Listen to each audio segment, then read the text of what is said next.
네, 현재 시각 8시 25분 향해 갑니다. 지금 보고 계신 머니쇼는 SBS BG앱과 유튜브에서 실시간 시청이 가능합니다. 특히 SBS BG앱 다운받으셔서 시청하시면 더 다양한 정보 확인해 보실 수 있으니까요. 참고해 보시길 바라고요. 또 카카오톡 채널에서 머니랩 검색하셔서 친구 추가하시면 다양한 국내 주식 정보까지도 확인해 보실 수 있으니까요. 체크해 보시기 바랍니다. 자, 2025년 이제 푸른 뱀의 해라고 하죠. 을사년 이제 새해가 밝았습니다. 뭐 사실 연말에도 그렇고 또 연초에도 그렇고 뭐 한 해를 좀 되돌아보면서 뭔가 올해를 좀 전망하는 시간을 많이 가지게 되잖아요. 네. 뭐 지난해 하반기 들어서는 뭐 주식시장 참여자분들도 그렇고 이제 뭐 미증시에서 수익을 내셨던 분들이면 좀 다른 얘기일 수 있겠습니다만 국내 증시는 사실 녹록지 않았고 네. 또 특히나 이제 연말 들어서는 또 여러 가지 뭐 정치적 리스크라든지 안 좋은 사고 소식까지 더해지면서 좀 쉽지 않았던 한 해였던 것 같은데 올해는 그래도 조금 더 기분 좋은 소식을 좀 전해드렸으면 좋겠다라는 바람을 좀 가져봅니다. 그렇습니다. 예. 예, 좀 전에 바로 화면에서 나갔던 주요 산업 뉴스를 쭉 이렇게 한 줄 한 줄 읽다 보니까 네. 뭐 디램하고 낸드 가격 하락세라고 하는 그 줄만 조금 그거 하지 나머지 보면 역대 수출 최고였죠. 예, 전반적으로 이렇게 방산 좋죠. 조선 슈퍼사이클 진입했다 그러죠. 야, 저게 지금 우리 국내 전국만 참 안정적이라면은 네. 굉장히 2025년 희망적일 수도 있겠다 싶은 생각이 들고, 뭐 을사년은 아직 조금 몇 주 더 기다려야 되죠. 이제 구정, 설세야 예. 이제 을사년인데 이게 우리 어지간하면 왜 임진왜란 할 때 임진년하고 을사보호조약 했던 을사년을 기억하잖아요. 그렇죠. 예, 1905년 이후 120년 만에 또 을사년인데, 자, 그 모르겠어요. 저 미국 저만큼 올라서 한 4일 연말에 빠질 수도 있으니까 산타랠리가 이제 조금 네. 무색해져서 그렇지.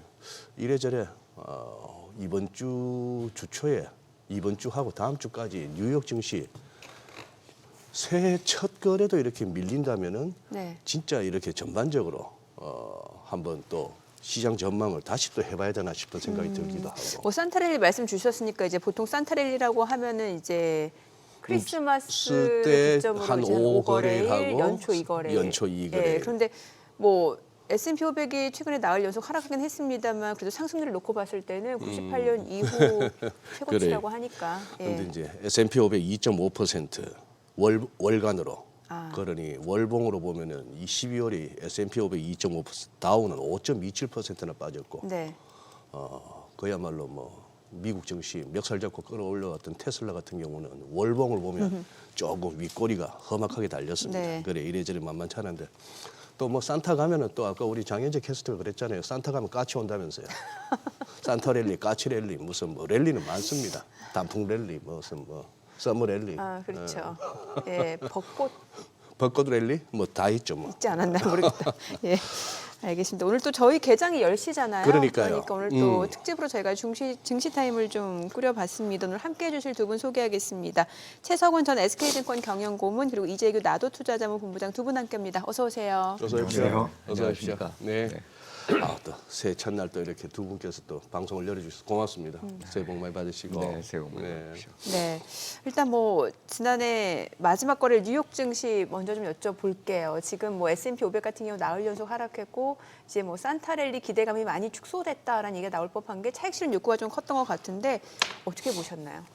예, 기본 뭐 말씀하신 대로 산타랠리를 얘기하기에 그 전에 너무 많이 올랐죠. 네. 그러니까요.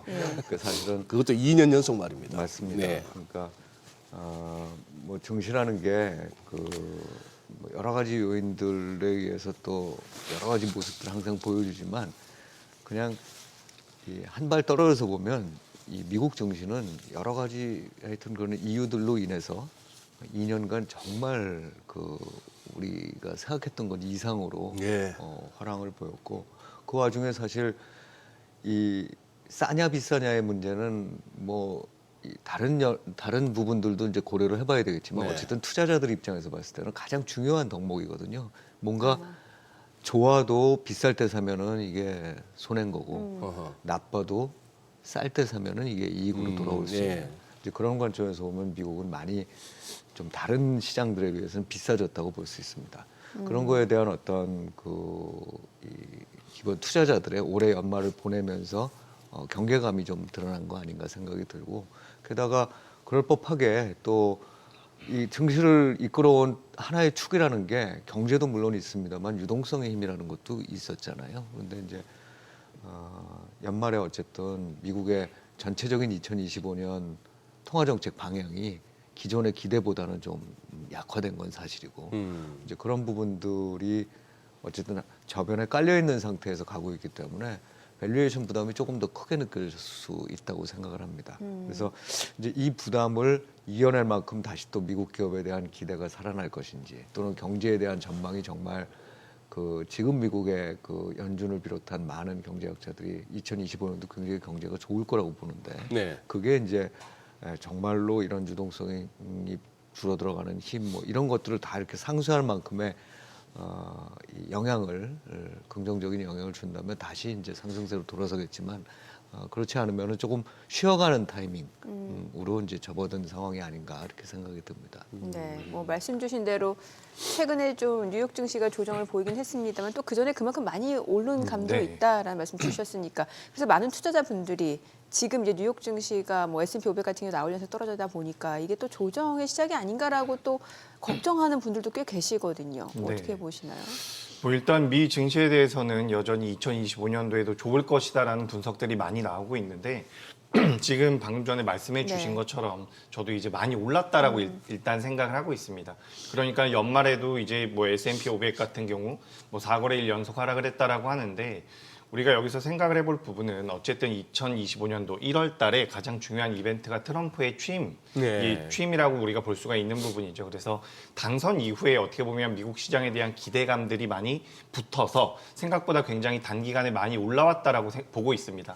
그렇기 때문에 이제 우리가 뭐 법인세율 인하라든지 여러 가지 기업들에 대한 우호적인 환경이 조성이 되면서 미국 기업들이 좋은 모습들에 대한 기대감이 있었다라고 한다면 지금부터는 이제 트럼프 당선 이후에 오히려 그런 기대감이 수면 아래로 가라앉을 수도 있다라는 리스크가 어느 정도는 반영이 되고 있지 않나라고 저는 그렇게 생각을 하고 있습니다. 그래서 지난 몇 거래일 동안 미 증시의 흐름을 본다라고 한다면 그동안 미 증시를 이끌어왔었던 M7 주가들은 어느 정도 조정을 받는 모습이었고 그 외에 작은 기업들이 어느 정도 반등을 해주는 모습이 나왔거든요. 근데 이런 모습들이 저는 연초에도 어느 정도는 이어질 가능성이 높다라고 보고 있기 때문에 미 증시는 저는 개인적으로는 경계가 좀 필요하지 않나.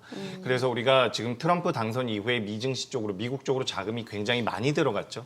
근데 그 부분들에 대한 차익 실현도 나오고 여기서 어느 정도 밀린다라고 한다면 또 이제 매도가 매도를 부르는 그런 형태가 만들어질 가능성도 있다라고 보고 있기 때문에 작년보다는 우리가 좀 경계할 필요가 있지 않을까. 저는 이렇게 미증시에 대해서는 생각을 하고 있습니다.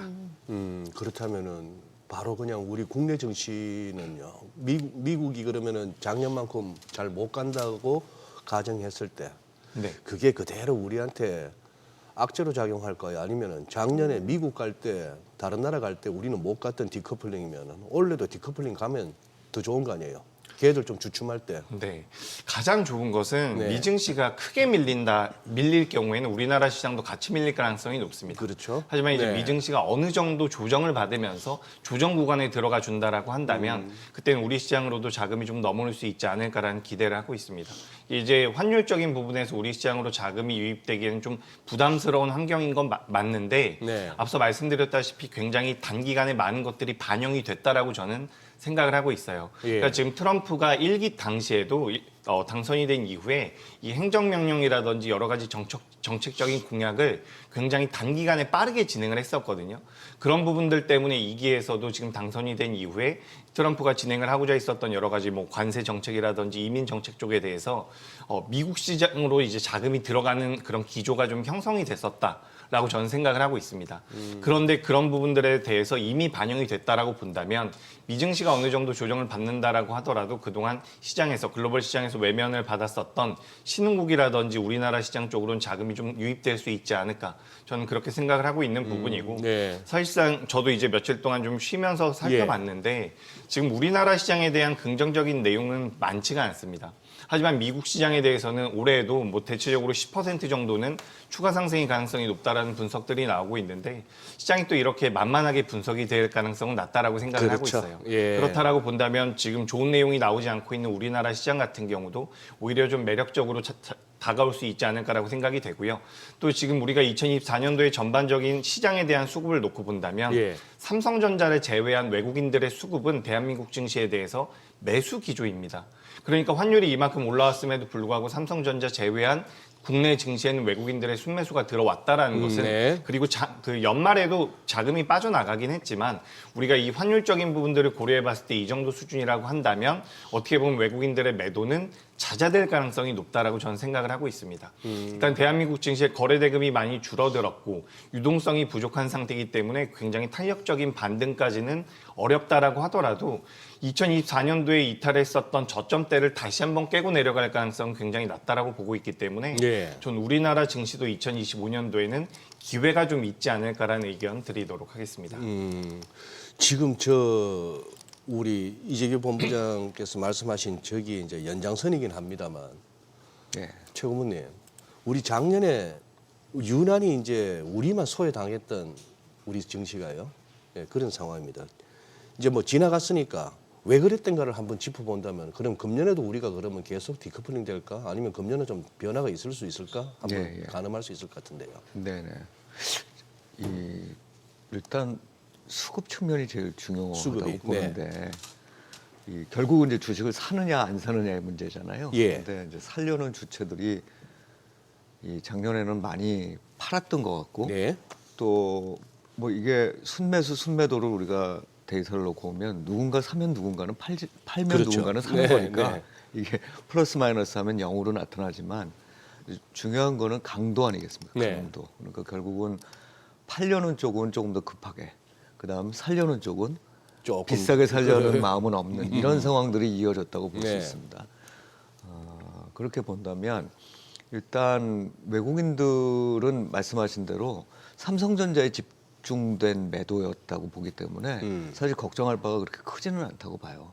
왜냐하면 삼성전자는 정확하게 올해, 그러니까 작년이죠. 작년 2분기에 이 실적이 고점이었을 예. 때부터 이제 팔기 시작한단 예. 말이죠. 그러니까 결과적으로 과거에도 나타났던 행태를 반복하고 있는 겁니다. 외국인들은. 예를 들어서 제일 실적이 좋을 때 팔고 그 다음에 실적이 정말 나쁠 때 사는 이런 측면에서 보면 사실 외국인들은 올해 반도체 경기에 따라서 어떻게 움직일지 가늠해 볼 수 있다는 거죠. 예전처럼 1년 이내에 이런 어떤 그 실적에 대한 우려가 마무리된다 그러면 올해는 분명히 삼성전자를 비롯한 반도체 업종에 대한 이 외국인 매수가 들어올 것 같아요.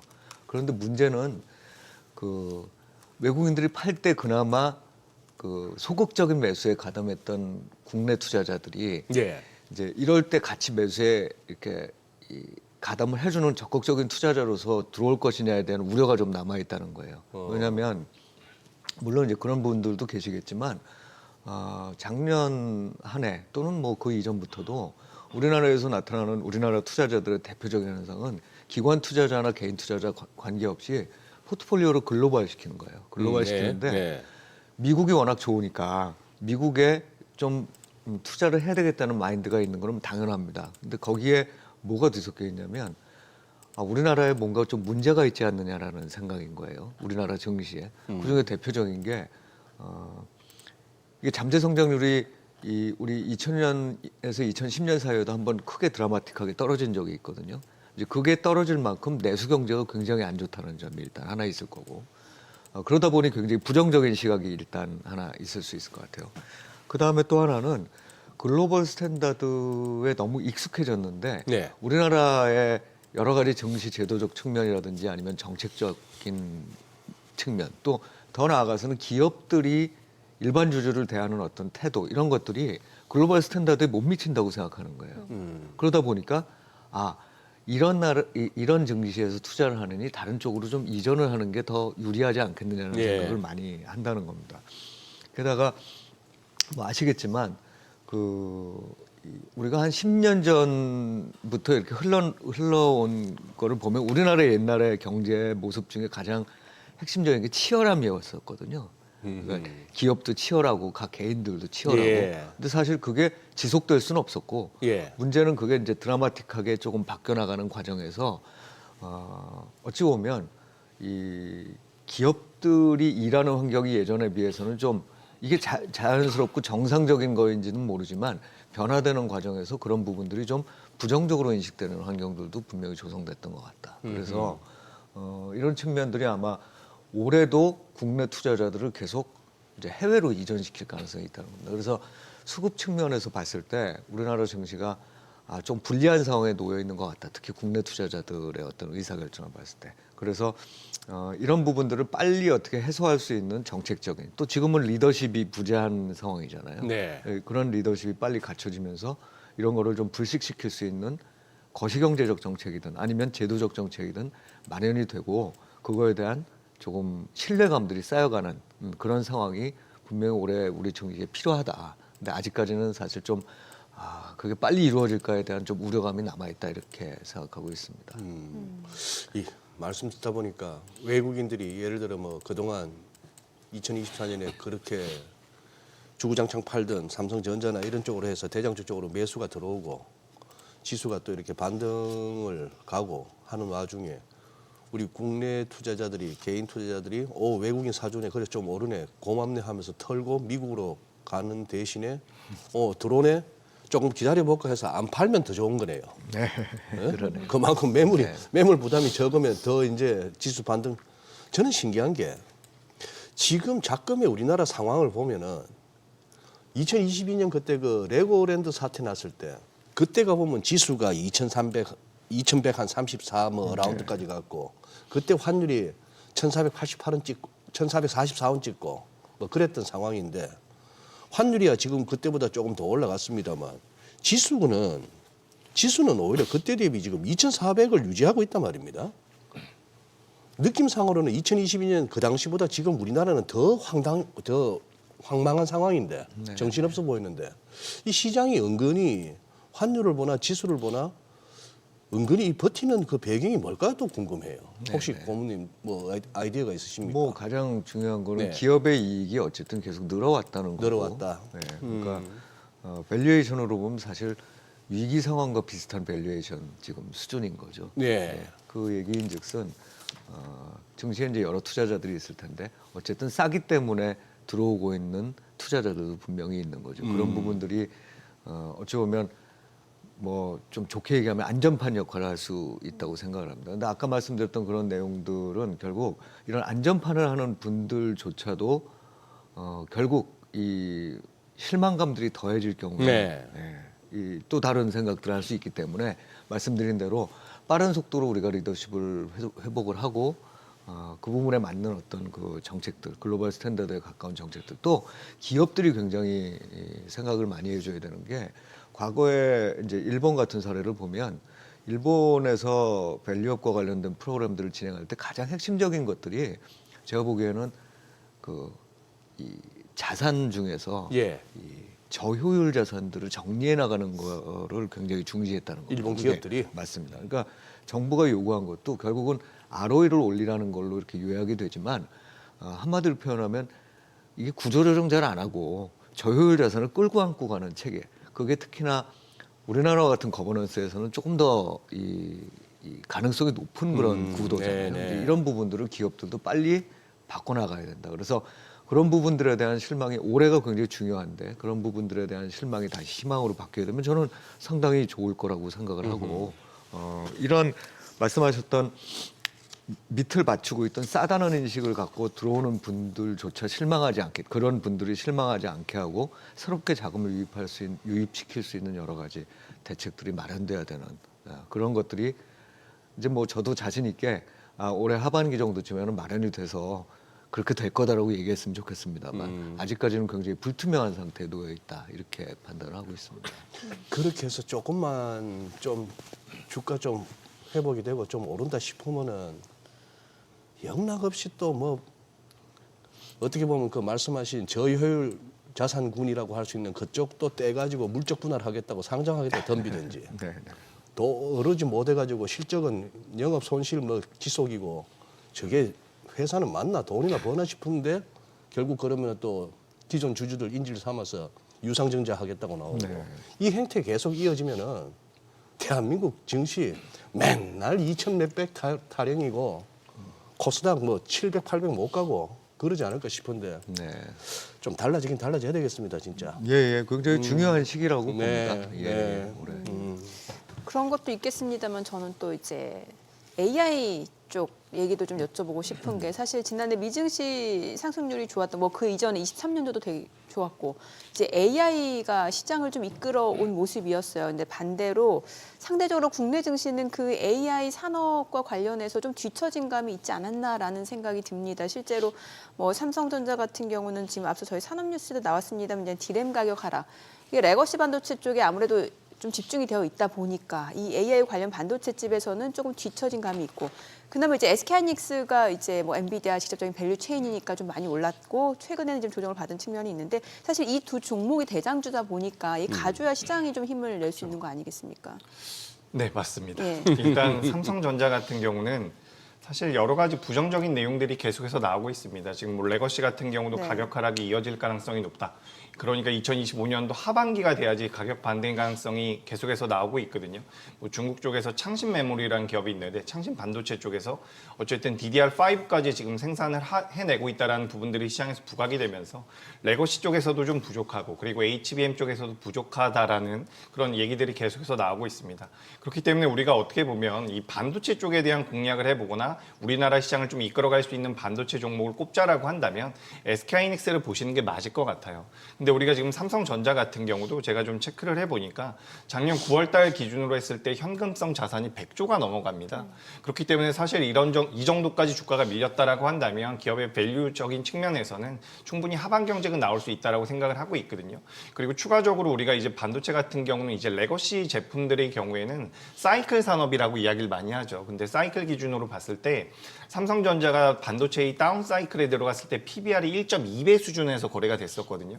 근데 지금 그 밑으로 내려와 있는 상황이기 때문에 가치적인 측면에서 이제 삼성전자 같은 경우도 하반 경직은 어느 정도 보일 수 있다라고 생각을 하고 있습니다. 그리고 이제 작년 하반기 때 12월 달에 브로드컴이라는 미국의 기업이 굉장히 좋은 주가 흐름을 보였는데 브로드컴 같은 경우는 어쨌든 커스텀 반도체 쪽에 대한 모멘텀들을 시장에 만들어주고 있죠. 결국에는 AI 쪽에 대해서 우리나라 기업들이 수혜를 많이 못 받았다라고 이야기를 하셨는데 그 부분도 맞는 부분이지만 사실 SK하이닉스는 수혜를 전 충분히 받았다라고 생각을 하고 있는 부분이고 미국 기업들에 비해서 우리나라 기업들이 상대적으로 못 받은 건 맞습니다. 그러니까 네. 사실 미국 기업들과 비교를 해본다면 어느 나라 기업들도 뭐 TSMC 정도를 제외하고는 크게 뭐 기업들보다는 수혜를 많이 못 받았다라고 저는 생각을 하고 있기 때문에 이 AI라는 것이 어쨌든 확산이 되어가는 과정이라고 생각을 하고 있고 처음에 미국 기업들이 먼저 이끌어 나갔다라고 한다면 추후에는 이제 우리나라 기업들에도 충분한 영향을 미칠 수 있지 않나라고 생각을 하고 있습니다. 그래서 AI 쪽 같은 경우는 트렌드가 계속해서 이어질 가능성이 높다라고 보고 있고요. 그래서 이제 커스텀 반도체 쪽으로 다시 돌아가서 말씀드려보자면 커스텀 반도체가 시장에서 AI에 대한 규모, 캐파를 좀 키워준다라고 할 경우에는 삼성전자의 이 증설이 아니죠. 공장 캐파가 굉장히 중요한 역할을 할 가능성이 높다라고 보고 있습니다.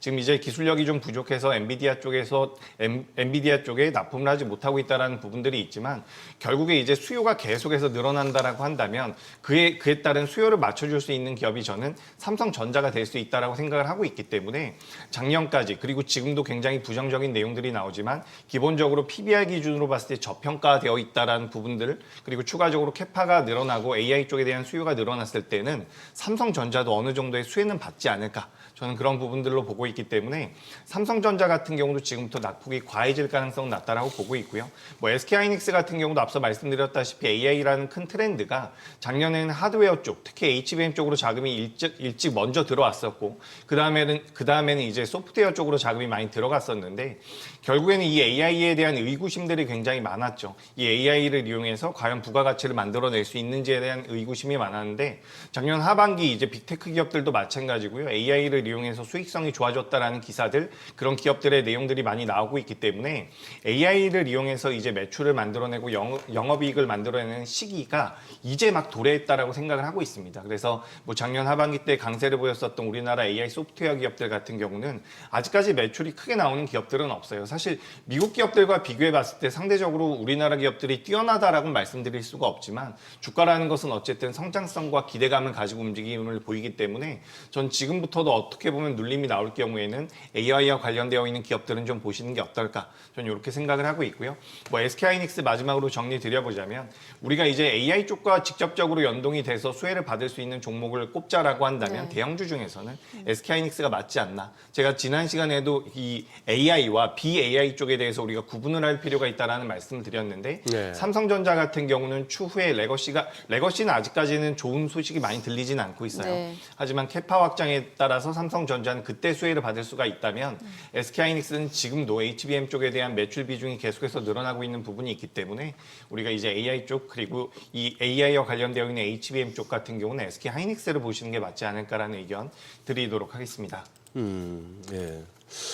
그리고 우리 최성 고문님, 뭐 워낙에 예전에 저 이코노미스트로 활동하실 때 채권 쪽으로 참 많은 인사이트를 주시고 하셨는데 증시만 볼 게 아니고 우리 채권 시장 또 우리 시장 금리 동향 그리고 뭐 여러 가지 대외 신인들을 따질 만한 지표들도 많지 않습니까? 예, 예. 그걸 보셨을 때 어떤 느끼시는 위기 강도 예전에 그 우리가 다 겪어봤던 그 위기 때 대비 어떻게 판단하십니까? 예. 일단 예. 그나마 다행스러운 거는 네. 채권 시장이 그래도 좀 안정돼 있다는 점이라고 생각합니다. 이게 이전의 위기 상황을 보면 위기 상황의 대부분 그 출발점은 그 부채 문제로부터 부채 문제. 이루어지거든요. 네, 그러니까 주식은 가격이 떨어지는 것으로 그냥 끝나는 거지만 예. 채권은 사실은 갚지 못하면 기업이 망하는 그렇죠. 상황으로 가는 예. 거기 때문에 예. 어찌 보면 그 뭐 국채 같은 건 둘째치고 이 회사채 같은 경우에 유동성이 막혀서 기업이 망하게 되는 상황. 이거에 대한 우려가 사실 위기를 확산시키는 가장 중요한 그 어떤 그랬죠. 루트가 예. 되는 거거든요. 예. 근데 그런 부분에서는 아직까지 문제가 잘 발견되고 있지는 않습니다. 그리고 정부와 관련해서 환율은 굉장히 많이 올랐지만 그 CDS 프리미엄 같은 예. 어떤 우리나라의 그 정부의 어찌 보면 그 이 상환 위험이겠죠. 그거를 측정하는 것들도 오르긴 올랐어요. 네. 그런데 사실 글로벌 관점에서 보면 굉장히 낮은 수준입니다. 그래서 아직까지 외국인들이 볼 때 이 나라가 그러니까 우리나라가 여러 가지 측면에서 어려움을 겪고 있지만 정부가 본인들의 이 자금을 상환해주지 못할 이런 위험은 별로 없다는 생각을 일단 갖고 있는 것 같고 특히나 이 중요한 건 결국 이게 외환 쪽에 문제가 되지 않으려면 달러로서 발행한 채무들에 대해서 갚을 수 있느냐에 대한 부분일 예, 텐데 예. 이제 그런 부분들에서도 사실상 아직까지는 큰 위협을 느끼고 있지 않다. 거기에 아마 핵심적인 거는 결국 이것도 우리 기업들이 잘해주고 있는 건데 경상수지 흑자가 굉장히 큰 폭으로 이어지고 있다는 거죠. 그래서 한편으로 이 해외 자산을 사기 위한 자금의 이탈이 우려되는 부분이지만 그건 또 한편으로 또 생각을 해보면 우리의 해외 순자산의 증가로 또 이어지는 거기 그렇죠. 때문에 이 상환 여력 측면에서는 어쨌든 아직까지는 좀 괜찮은 상황인 것 같다. 문제는 이제 환율이 여기서 굉장히 급등하는 방식으로 이 진전이 된다면 예. 예전에 아마 다 우리 경험해 보셨겠지만 외환과 관련된 파생 상품들이나 여러 가지 뭐 증거금 납부라든지 예. 하는 이슈들이 원화 유동성 시장을 압박하는 경우들이 생길 수가 있죠. 이거를 매니지하는데 많은 비용이 들어갈 수가 있거든요. 예. 그래서 환율에 대한 안정이 어쨌든 좀 담보가 돼야 되긴 하지만 그래도 지금까지는 상당 정도 채권 시장이 안정됐다는 게 우리 전체 금융 시장을 지탱하는 힘 중에 하나가 아닐까 생각합니다. 그래요. 트럼프 대통령 취임하면은 지금 대체로 예상하는 게 그때 일기 첫 취임 때도 그랬습니다만 네네. 이 대통령 고유의 권한이죠. 행정명령. 행정명령이죠. 네. 이게 뭐 한 이번에도 한 20개 이상 나올 거 아니냐 네네. 당일날 이렇게까지 보고 있습니다. 근데 지금 안타까운 거는 우리가 지금 이 트럼프 당선인의 이제 취임 이제 그야말로 뭐 채 20일도 안 남았는데 그 동안에 미 선거 11월 초 선거 이후 대선 이후 우리는 이쪽이 어떻게 전혀 가시적으로 보이는 대응이 안 보였단 말입니다. 네네. 예. 지금 요 부분 트럼프 이익이 지난 이제 연말 뉴욕장이 좀 숨고르기가 이어지다 보니까 트럼프 이익이 출범에 대한 경계감 뭐 이렇게도 이제 사후 약방문식으로 시황에 보이는데 처음에 당선됐을 때 좋다고 기대감이더니 이제 또 취임이 가까우니까 또 경기감이래요. 네. 뭐 갖다 붙이기 나름인 것 같은데 트럼프 2기 출범 때 출범 이후 한번 또 갖고 계신 생각이 있으실 것 같은데. 예. 트럼프 대통령이 이번에 이제 행정명령을 저도 쭉 어떤 게 나올지를 네. 봤더니 한 25개 뭐 이 정도쯤 그 되는 것 정도 같은데. 예상이 되나요? 네네. 그런데 아주 큰 그 축은 이 이민 정책과 관련된 부분에서의 이제 불법 행정명령. 입국자들 추방하는가. 예. 네. 그것도 이제 꽤 이전보다도 강해졌죠. 예를 들면 불법 체류자의 어떤 그 출산과 관련된 그 속지주의잖아요. 예, 그 속지주의를 그 인정하지 않겠다 이런 아하. 얘기를 비롯해서 이민 정책이 좀 더 강경화되는 부분이 있을 거고, 그 다음에 또 하나는 친환경 관련된 부분인데, 친환경 또는 환경 문제와 관련된 부분들은 이미 뭐 우리 다 알고 있잖아요. 그래서 파리 협약 다시 탈퇴하겠다. 이거 탈퇴했다가 들어갔다가 다시 탈퇴하는 예. 이런 현상인데, 이런 부분에다가 이제 당연히 화석 연료에 대한 생산을 더 키우겠다. 그리고 우리나라로서는 지금 조금 이 우려스럽게 보고 있는 것 중에 하나가 전기차에 대한 보조금 관련된 부분, 네네. 이제 이런 부분들이 있고, 정말로 중요한 거는 이제 보편 관세죠. 보편 관세. 예, 네. 그게 뭐 멕시코나 캐나다 같은 데는 거의 이미 이제 협박적으로 25%뭐 이런 식으로 다 얘기가 된 거고, 다른 나라들에 대해서도 10%인데 미국과 어쨌든 타겟이 되는 나라들은 미국과의 교역에서 흑자 규모가 큰 나라들 아니겠습니까? 예. 예, 그러다 보면 우리나라는 뭐 당연히 거기에 대상이 돼 갈 수 있다.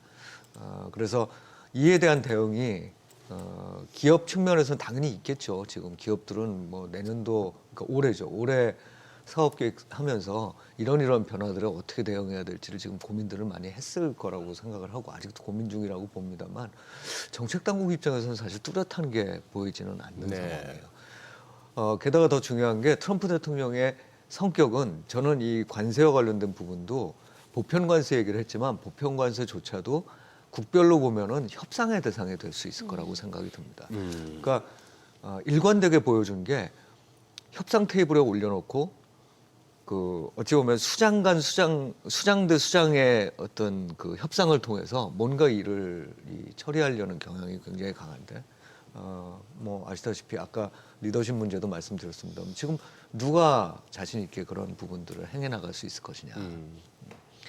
이제 이런 측면에서 보면은 당연히 트럼프 2기가 들어오면서 제가 보기엔 기대보다는 경계감이 커지는 게 당연하고, 이게 때에 따라서는 우리가 제대로 잘 대응을 하지 못할 경우에는 그야말로 경제적인 손실도 생기는 데다가, 사실 뭐 찬반 양론이 있습니다만, 우리가 한미일 이 일종의 동맹까지는 아니어도 한미일 공조라고 할까요? 공조라고 네. 하는 그런 환경 하에 좀 너무 집중돼 있었다라는 측면을 오히려 비판받긴 하지만, 반대로 트럼프 대통령이 들어선 이후에 한미일 공조가 생각만큼 그렇게 강고하지 않다는 식으로 인정이 될 가능성, 그리고 우리가 리더십이 변경되는 과정에서 뭐 어떤 스탠스로 우리나라가 취할지가 아직까지 불분명한 네. 상황이잖아요. 그러니까 이런 부분들이 다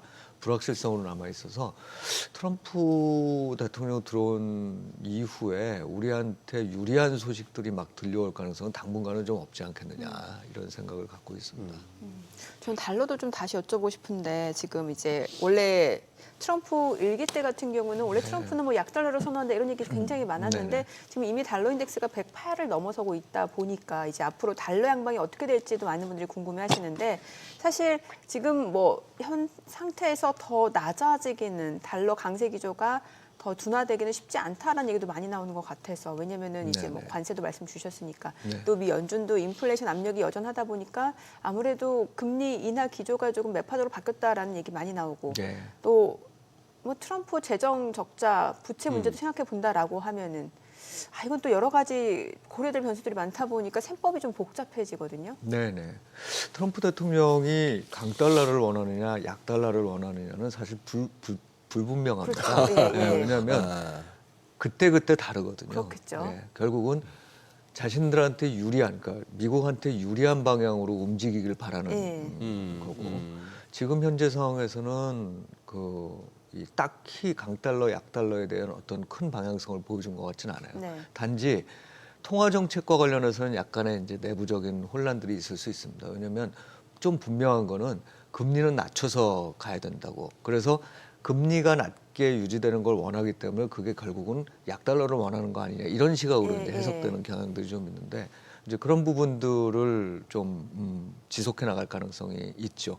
그런데 미국이 금리를 지금과 같은 속도로 내린다고 한들 강달러가 쉽게 수그러들겠느냐라고 생각을 하면 그건 쉽지 않아 보인다는 그러니까요. 거예요. 왜냐하면 달러화의 가치를 결정하는 요소는 결국 그러니까 어떤 통화의 가치를 결정하는 요소는 그 나라의 전체적인 경쟁력이라고 네. 생각을 하고 있고 그 전체적인 경쟁력 부분에서 사실 미국을 압도할 수 있을 만한 또는 미국의 이 버금갈 수 있을 만한 경제권이 지금으로서는 발견되지가 않습니다. 중국이 그나마 대항을 할 수 있는 국가로서 올해 어떤 성장을 보여주냐가 굉장히 관건이고 또 중국의 어떤 그 통화 정책이 또는 뭐 여러 가지 환율과 관련된 정책들이 미국과의 협상 가운데서 어떻게 갈 것이냐가 또 문제겠지만 제가 보기에는 중국도 사실은 쉽사리 이 위안화 약세 이것들을 포기하기는 어려운 상황이 아닐까 생각이 듭니다. 그래서 결국은 강달러는 좀 이어질 거고 우리 오늘 이 시작에 예. 그 환율이 원화 환율이 1년 동안 한 14% 정도 절하됐다고 예. 말씀을 주셨는데 사실상 주요 선진국들 간의 환율 움직임도 네. 1년간 14%가 아니라 장기적으로 보면 30%에서 40% 특히 달러에 대해서 네. 절하되는 경우들이 많이 발견이 맞습니다. 그만큼 됩니다. 달러가 예. 강했다는 거죠. 맞습니다. 우리 그러니까- 원화만의 문제는 아니죠. 네, 그래서 네. 원화 문제, 그러니까 우리나라가 문제가 되기 때문에 원화가 약세가 되는 문제를 제쳐주더라도 사실 지금은 이미 이 원달러 환율의 수준이라는 데 대한 어떤 이 시각이 달라져야 되는 시기에 온 거다. 우리가. 네, 네. 네, 그게 마치 옛날에 N 달러 환율이 예. 뭐 불과 한 300엔 뭐 400엔 그 정도 수준에서 이게 계속 올라왔었잖아요. 예. 그러니까 300엔 400엔 이게 이 달러당 대비해서 말씀드리는 네, 네, 겁니다. 네. 그러니까 그런 어떤 흐름들이 아주 큰 폭의 환율 절하와 그거를 장기간 유지시키는 이런 현상들로 이어질 수 있기 때문에 우리도 제가 보기에는 이제 1,500원을 넘을 가능성은 매우 크다고 보고요. 그러니까 안정돼서 움직이는 수준을 1,400원과 1,500원 수준에서 어느 정도 유지시켜 주는 것만 해도 우리로서는 상당히 다행인 거 아니겠느냐라고 판단하고 있습니다. 예, 알겠습니다. 조금 저기 업종으로 한번 들어가 볼 예. 때 네. 저기 우리 이 본부장님 뭡니까 역시 좋은 거는 정권사들도 전반적으로 2025년 전망하면서 조선은 좋을 거야. 네. 이번에 뭐 방산도 우리 경쟁력이 있어. 네. 그리고 뭐 그래도 또 손맛은 또 바이오 쪽 아니야? 뭐 이런 정도인데 그러다 보니까 또 그동안에 굉장히 또 소외되었던 업종들 중에서도 이제 한번 저가 메리트도 있다, 한번 움직일 때 됐다 등등이 있습니다. 어느 쪽을 제일 유망하게 보세요, 우리 이 본부장님? 저는 말씀하신 쪽 중에서는 그래도 단기적으로는 조선주가 좀 낫지 않나. 조선. 1분기만 본다라고 하면 네. 저는 조선주가 좀 괜찮다라고 생각을 하고 있거든요. 근데 우리가 좀 중장기적으로 본다면 조선주도 좀 메리트가 반감이 될 수 있다라고 보고 있는 게 일단 주가가 좀 많이 올라온 부분들이 어쨌든 영향을 미칠 가능성이 있다라고 보고 있습니다. 그러니까 지금 이제 우리가 조선주들을 볼 때는 두 가지 큰 방향성을 가지고 볼 필요가 있다라고 보고 있는데 일단 슈퍼사이클에 들어왔다라는 부분이죠. 여기서 이제 미국 쪽에 대한 모멘텀과 수주 잔고가 늘어날 수 있는 부분이 뭐냐면 첫 번째로는 이제 MRO 쪽에 대한 부분입니다. 그래서 미국에서 트럼프가 당선이 되고 나서 우리나라에 전화를 했다라고 하죠. 그래서 이제 MRO 쪽에 대한 관심도가 한번 높아졌었고 그 다음에 이제 우리가 본질적으로 생각을 해보면 트럼프가 대통령이 되고 나서 가장 큰 변화 중에 하나가 이 환경 쪽에 대한 부분이거든요. 에너지죠. 화석 연료를 많이 사용하겠다라는 부분인데 이제 뭐 행정명령을 통해서 시추를 허용하겠다라는 이야기가 나왔거든요. 그러니까 LNG 뭐 터미널을 늘리겠다라는 이야기들도 계속해서 나오고 있는데 어쨌든 미국 내에서 LNG를 만들게 되면 그것을 해외로 수출을 해야 되는 부분이고 그 수출을 하기 위해서는 어쨌든 우리나라 조선사들의 기술력이 필요하다라는 거죠. 그래서 우리가 조선주들을 볼 때는 크게 두 가지로 생각을 하시면 좋을 것 같아요. 같아요. 하나는 방산 쪽이고 하나는 LNG 쪽이다. 뭐 이렇게 좀 보시면 좋을 것 같고 지금 어쨌든 우리가 환율에 대해서도 방금 전에 이야기를 쭉 나눠봤지만 실제로 유로화 같은 경우도 계속해서 약세가 진행이 되고 있고요. 위안화 같은 경우도 약세가 진행이 되고 있기 때문에 환율, 달러 강세가 갑자기 완화될 가능성은 저는 굉장히 낮다라고 보고 있거든요. 그래서 그런 관점에서 봤을 때 수출을 주로 하고 있는 우리나라 조선주들 같은 경우는 구조적으로는 굉장히 매력적입니다. 그리고 뭐 추가적으로 우리가 어쨌든 글로벌에선 국제회사기구라는 기구가 있습니다. 우리가 IMO라고 이야기를 하는데 이 국제회사기구 같은 경우도 엔진에 대해서 계속해서 친환경 엔진으로 교환을 하라라고 하는 그런 압박을 계속해서 하고 있다는 부분이죠. 그래서 슈퍼사이클에 들어온 것은 맞습니다. 그래서 올해도 실적이 좋아질 거고요. 제가 봤을 땐 내년까지도 실적이 좋아질 가능성이 높은데 중요한 것은 이게 이미 알려져 있는 내용일 가능성이 높다라는 거죠. 게다가 네. 이제 도크가 전부 다 채워져 있는 상황이기 때문에 수주를 요청하고 선박을 건조해달라고 요청을 하는 주체들 입장에서도 이걸 급하게 할 필요는 없다라고 저는 생각을 하고 있거든요. 그렇다라고 한다면 조선업종 같은 경우는 올해 1분기 정도까지는 주가 흐름이 계속해서 긍정적으로 만들어질 가능성이 높지만 그 이후에는 그러니까 이게 기업이나 업황에 대한 관점이 아니라 주가적인 측면에서는 저는 조정에 들어갈 가능성이 꽤나 있다라고 생각을 하고 있습니다. 그래서 우리가 한 3월 달까지는 조선 쪽을 좀 긍정적으로 보고 있는데 그 이후에는 우리가 경계를 할 필요도 있지 않을까. 이미 너무 좋다라는 이야기가 많이 나오고 있고요. 작년 하반기부터 슈퍼사이클에 들어갔다는 얘기는 작년 상반기부터 쭉 나왔는데 주가 흐름은 어느 정도 나온 상태이기 때문에 만약에 조정을 받게 된다면 그때는 경계가 필요하지 않을까. 저는 그렇게 좀 생각을 하고 있습니다. 그리고 이제 제약바이오도 살짝 말씀을 드리고 싶은 게 지금 우리가 작년에 생물보안법이 통과가 안 됐죠. 통과가 네. 안 됐기 때문에 뭐 그에 따른 실망 매물도 좀 나왔고요. 뭐 연말에는 이제 점도표가 공개가 되면서 금리 인하 쪽에 대한 기대감이 후퇴를 했습니다. 근데 그럼에도 불구하고 점도표 공개 이후에는 제약바이오 같은 경우는 전반적으로 좀 하반 경직을 보여주는 모습이었습니다. 그러니까 점도표가 나오기 전에는 주가가 계속해서 밀려 내려왔었는데 그것은 이제 트럼프가 당선이 되고 나서 뭐 재정 정책이라든지 트럼프가 진행하고 있는 여러 가지 정책적인 부분들이 인플레이션을 자극할 가능성이 높고 금리 인하가 안 될 가능성이 높다라는 이야기들, 금리 인하 시기 자체가 수년될 가능성이 높다라는 이야기들 때문에 제약바이오가 조정을 받았는데 실제로 점도표가 공개된 이후에는 제약바이오가 그렇게 밀리지 않았어요. 그러니까 여기서부터는 제약바이오가 어떻게 보면 다시 한번 반등을 할 수 있다라고 저는 보고 있고 바이오 플랫폼 기업들이 작년에 알테오젠이라든지 리가켄바이오 같은 기업들의 주가 흐름이 굉장히 좋았고 지난주에도 어느 정도 반등을 해주는 모습이 나왔습니다. 그리고 이제 저는 제약바이오가 트럼프 2기 때 가장 매력적인 제약바이오로 꼽자라고 한다면 저는 개인적으로 바이오시밀러 쪽을 굉장히 눈여겨보고 있거든요. 트럼프 1기 당시에도 바이오시밀러 기업들, 우리나라 뭐 셀트리온 같은 경우도 네. 주가 흐름이 굉장히 좋았었는데 결국에는 바이든이 아니죠. 트럼프 같은 경우도 약간 인하 쪽에 대한 정책적인 모멘텀들을 만들어줄 가능성이 높고 그렇게 된다라고 한다면 바이오시밀러 기업들이 수혜를 받을 가능성이 굉장히 높다라는 거죠. 최근에 보시면 뭐 앞서 말씀드린 바이오테크 기업들, 우리가 바이오 플랫폼 기업이라고도 이야기 많이 하는데 그런 기업들도 저점 때 다시 한번 대반등을 주고 있는 모습이지만 우리나라 이제 바이오시밀러 대장주라고 할 수 있는 기업은 셀트리온이라는 기업이거든요. 셀트리온 같은 경우도 이제 최근에는 상대적으로 굉장히 견고한 모습들을 보이고 있습니다. 제가 그래서 지난 시간에도 우리나라에서 이제 제약바이오를 보시려면 바이오시밀러 쪽과 전 비만 쪽을 여전히 긍정적으로 보고 있기 때문에 이렇게 좀 압축을 해서 보시는 게 어떨까라는 의견 드리도록 하겠습니다. 네. 앞서 방사는 어떤 의견이라고 하셨죠? 네, 방산에 방산도 대해서는- 말씀을 드리도록 하겠습니다. 예, 저는 왜냐- 이제 방산은 예. 사실 작년 말에 어떻게 보면 방산주에는 호재가 될 수 있을 만한 내용들이 나왔거든요. 그러니까 네. 우크라이나와 러시아가 전쟁이 격화됐다라는 이야기들, 뭐 3차 대전까지 이루어질 수 있다라는 내용들이 작년 하반기 때 나왔는데 당시에 방산주들이 전혀 반응을 하지 않았어요. 그래서 그렇기 때문에 저는 당시에 방산주들 같은 경우는 꺾일 가능성이 높다라는 의견을 많이 드려왔었는데 네.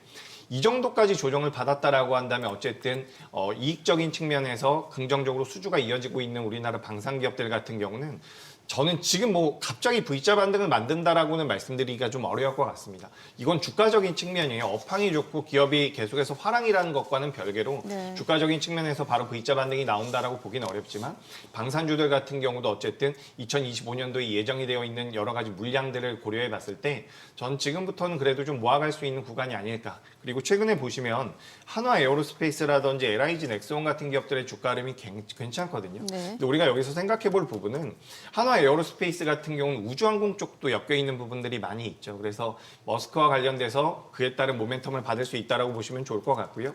그리고 이제 우리가 좀 쉬고 있는 기간에 로봇과 관련되어 있는 뉴스들이 많이 시장에 나왔습니다. 네. 뭐 테슬라나 엔비디아 같은 경우도 로봇 쪽에다가 투자를 하겠다라는 이야기가 나왔는데, 이 LIG 넥선 같은 경우도 미국의 고스트 로보틱스라는 기업을 가지고 있죠.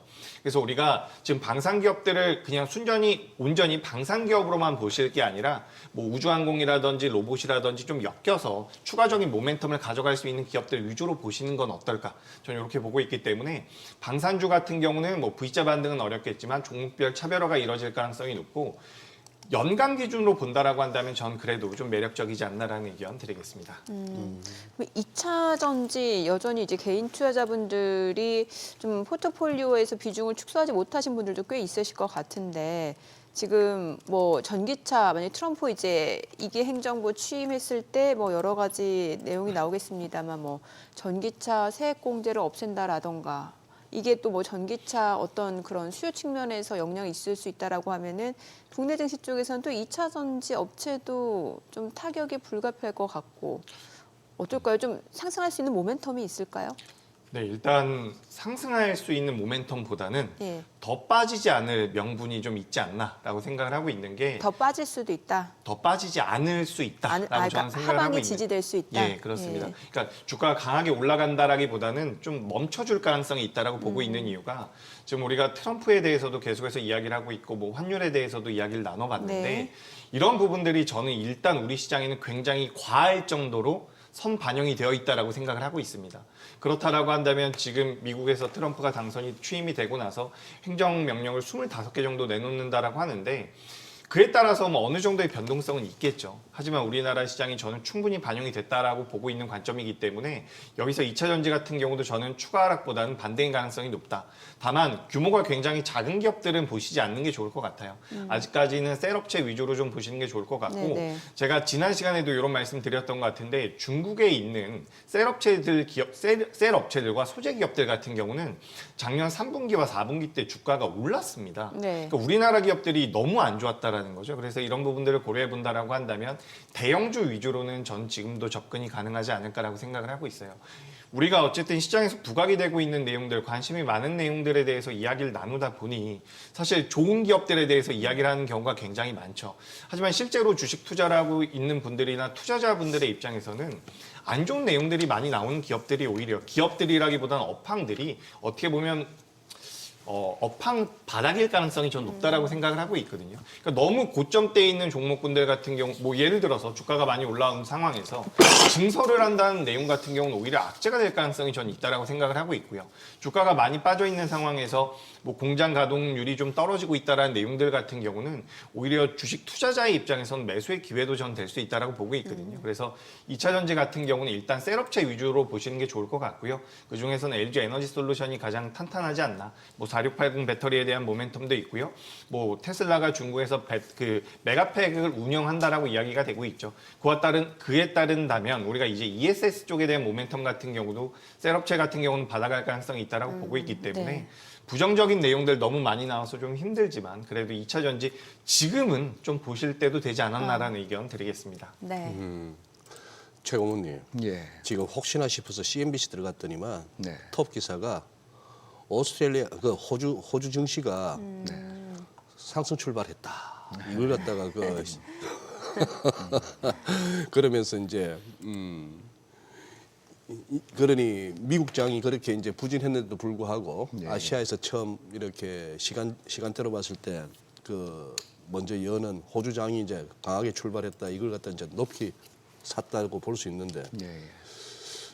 오늘 우리 장이 이제 10시에 열리니까 이제 한번 여쭤볼 수 있는 겁니다. 오늘 전일 대비 플러스로 끝날까요? 마이너스로 끝날까요? 그 너무 어려운 질문이십니다. 예. 아니 그러면 조금 더 쉬운 질문 드릴게요. 네네네. 지금 오늘 플러스로 갈까 마이너스로 끝날까가 어려운데 그거보다는 쉽습니다. 증권사들이 전부 또 이제 상저하고 주식은 네네. 환율은 또 상고하죠. 네네. 아시잖아요. 우리도 해봤으니까 네. 리포트 쓸 때 그때 분위기에 많이 좌우되는 거. 맞습니다. 하도 막 증시가 지지부진하니까 이거 금방 회복되겠어 싶으니까 네. 뭐 상반기 계속 저 그렇죠. 하반기 가면 좀 좋아지겠지. 아, 저는 근데 희망 고문이 너무 싫어요. 어. 네. 근데 문제는 또 아시잖아요. 이건 맨날 틀리는 거. 네, 네. 그러니까. 그게 희망 고문이죠. 하반기 가면 좋아질 거야. 해서 기다렸더니 기회비용만 날리고 이런 거 싫단 말이죠. 혹시 상고하고 될 수 있는 거 아닌가? 그래서 상고하고. 네. 오늘 장이 어떻게 될까보다 더 쉬운 질문입니다. 네, 금년 그렇게 장. 됐으면 정말 좋을 것 같고요. 네. 근데 이제 그 좀 저도 리서치센터장을 좀 장기적으로 했는데 그 증시 전망치를 매년 낼 때의 그 이 상황을 이렇게 우리 애널리스트들하고 또는 이코노미스트들하고 같이 이렇게 보면 제 느낌은 그렇습니다. 그러니까 아주 초단기 그 오늘 끝날 거 잘 모르고 어떻게 끝날 거 잘 모른다 이게 정답이고 네. 그다음에 1년 후에 어떻게 돼 있을지 잘 모르겠다. 네. 그나마 조금 확신을 갖고 얘기하는 건 3에서 6개월 정도는 대략 지금 흐름과 비슷하게 가는 거 아니냐라는 생각을 갖는다. 이게 이제 기본적인 시각입니다. 그래서 사실은 상저하고 전망이라는 건 기본적으로 상반기에 몰려 있는 여러 가지 악재들이 여러 조건 하에서 해소가 되면 그런 것들이 반영될 때 이제 하반기에 오르지 않겠느냐. 올해는 그렇게 전망하기 딱 좋은 시기죠. 왜냐하면 우리의 리더십도 상반기 안에는 결정이 되지 않겠습니까? 네. 그리고 트럼프 대통령 제2기에 대한 우려감들도 사실은 이미 반영되고 난 이후에는 추가적인 악재가 될지 안 될지에 대해서 이제 다시 검토하는 단계로 들어갈 거고요. 또 말씀 주셨던 반도체 경기도 올해 하반기는 상반기보다는 나을 거다라는 지금 시각이 지배적이기 때문에 네네. 그런 부분들이 반영된 지금으로서는 합리적인 전망이다라고 생각을 하고 있고 일단은 그래서 상반기 중에 조금 상황이 안 좋을 때 기회를 잡아야 된다 이런 부분들은 분명한 것 같습니다. 근데 환율과 관련돼서는 아까 제가 조금 예. 착각을 한 게 그 300에 400엔이 아니라 그 30-40% 이 상승 하락이 가능하다는 걸 말씀드리는 건데 이제 그런 추세하에 지금 우리나라가 들어가 있는 게 아닌가라는 우려감들이 좀 있다는 거죠. 그러니까 뭐 자금의 이탈 측면이라든지 아니면 잠재 성장률의 하락이라든지 이제 과거 일본 얘기를 했던 거는 일본도 85년도에 플라자 합의 이후에 환율의 움직임을 보면 네. 대단한 강세, 그러니까 정말 그 우리가 일반적으로 생각하기 어려운 환율의 엔화의 강세로 갔다가 다시 또 굉장히 큰 폭으로 약세가 되는 이런 현상들이 반복돼 왔거든요. 그래서 우리가 지금 어찌 보면은 굉장히 뭐 일본처럼 된다는 건 아니지만 이 빠른 속도로 잠재 성장률이 하락해 있고 네. 그다음에 일본을 우리나라가 쫓아갔을 때처럼 중국이 사실 제조업체 측면에서 상당 부분 또 쫓아오고 있는 부분들이 생기고 있고 그렇다고 압도적인 기술력을 갖고 있는 부분들이 그 기업들에서 있긴 있지만 계속 늘어가는 이런 분위기가 아니라면 이제 환율 쪽은 상고 하저가 문제가 아니라 전반적인 원화의 좀 약한 모습을 우리가 관찰해야 되지 않을까 생각이 들고 증시 같은 경우에는 상저하고가 기본적인 시나리오긴 하지만 조금 더 솔직한 말씀을 드리면 네. 전체적으로 좀 박스권에 갇혀 있을 가능성에 대한 우려를 갖고 있습니다. 이게 우리나라가 2011년에서 2016년 사이에 예. 1800 코스피 기준으로 1800에서 2200 사이가 박스권이라고 해서 그 지긋지긋했던 박스핏이죠. 그래서 네. 이제 박스피라는 네, 표현을 네. 썼잖아요. 예. 그 이름 붙인 친구도 제가 알고 있는데.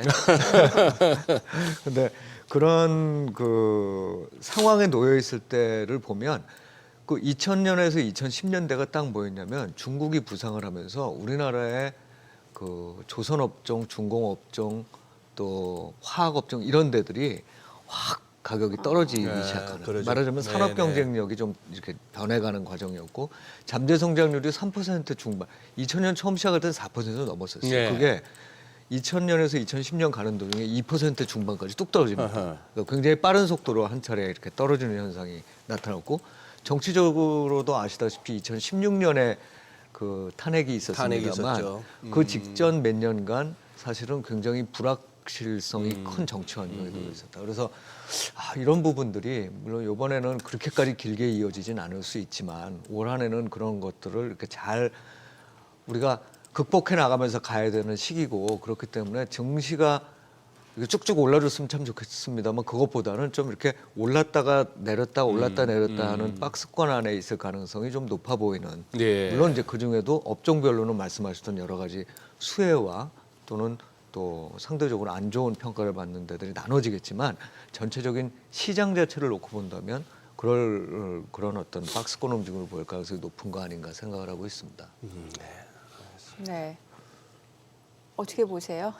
네. 네, 진짜 솔직하게 말씀 주셔야 돼요. 네, 우리 시장 저는 저도 이제 12월 초 중순만 하더라도 우리 시장에 대해서 굉장히 보수적인 입장을 가지고 있었는데 네. 이 정도 빠졌으면 저는 반등 줄 가능성이 있다라고 보고 있습니다. 아. 그리고 우리가 지금 어떻게 보면 트럼프 취임 이후에 변화될 수 있는 것들이 우크라이나 전쟁도 종전이 될 가능성이 어쨌든 높아지는 부분이고 그리고 추가적으로 중국 같은 경우도 3월 달에 전인대를 통해 가지고 어쨌든 내수 소비를 촉진시킬 가능성이 전 높다라고 보고 있거든요. 그래서 우리가 지금 어떻게 보면 반도체라든지 2차 전지라든지 조선이라든지 이렇게 좀 대표적인 업종들을 많이 보고 있지만 전 소비재 쪽도 좀 보시는 게 어떨까라고 생각을 하고 있습니다. 그래서 뭐 최근에 이제 환율, 고환율에 대한 수혜를 받을 수 있는 소비재 쪽이 뭐가 있을까라고 고민을 해보니 역시나 화장품 쪽이 좀 계속해서 포착이 되더라고요. 그러니까 작년에도 저는 이제 화장품 쪽에 대해서는 보수적인 의견을 많이 드려왔던 것이 주가가 너무 많이 올라왔다라는 부분이었는데 최근에 주가가 충분히 조정을 받았다라고 저는 생각을 하고 있습니다. 그러니까 실적적인 부분에서